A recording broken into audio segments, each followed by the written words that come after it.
Hello, this is Mary with Mango Math, and I'm here with Millie to give a lesson tutorial out of our sports and math kit.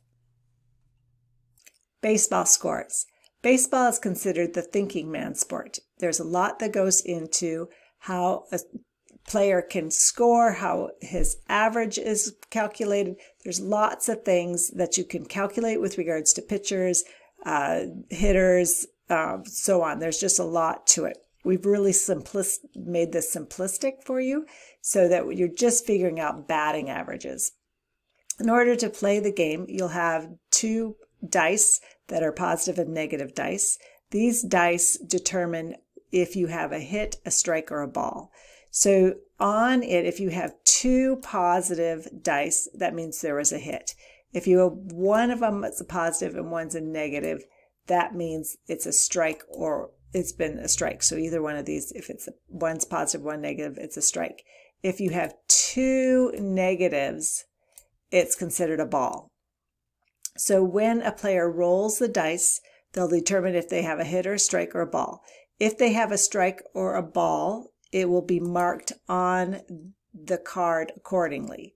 So if they've got one ball, they'll mark it on the ball part. If they get one strike, they mark it on the strike spot. Now, if they get two strikes, they'll mark that. And if they get one more strike, they get an out. And that will be just written as an O for out. If they have three balls, if they get their fourth ball, they're going to advance on their board, but they get no points. It's not an out or a hit. It's just an advancement. So you're just going to mark where they went to. They went to the first base.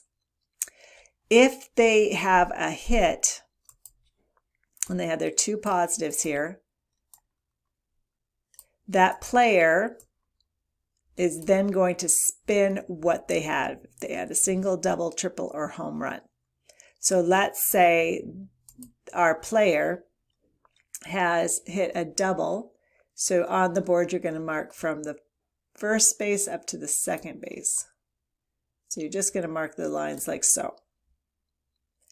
And you will name your players, and you can have 2 to 3 players. So let's say I have JK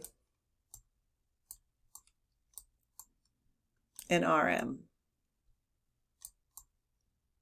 Now, because I have 2 players, one inning, they might play multiple times. So I'm just going to put JK and RM on all these other ones. So now these players within the first inning, you're going to work your way down. So RM gets to go up because JK got out on the first time. He's going to roll the dice.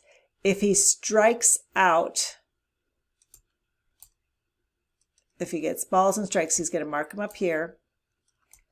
And then let's say he got a hit, and then he spun his spinner, and he got a single. He's just going to move up 1. And you can put an H here if you want to make sure that you know that that was a hit. All right, so you're going to then fill out this board. So now we're going to look at the hits that each player got. So in this, JK got 3 hits at 1, 2, 3, 4, 5, 6, 7 at bats. And then RM got 2 hits at 7 at bats. And because we had to play extra, these players had to play again because we didn't get out yet, they got some more hits. They got 1 more hit out of 7, and he got 2, and RM got 2 hits out of 7. So now we're going to total up our ones, and we're going to just look at the 2 players here. So JK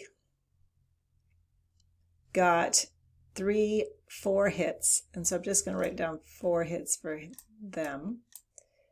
Oops, wrong spot. So the 4 hits for them out of 14 times at bats.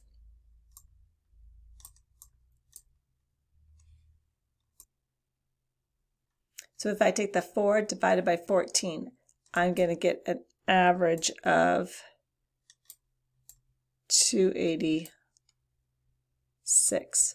So know that averages are done to the nearest thousandth of a place. They say it as a whole number, but it is a fractional number. So meaning this player, when he goes up to the bat, 4 out of 14 times he's hit the ball. So the more that they play, their averages change over time.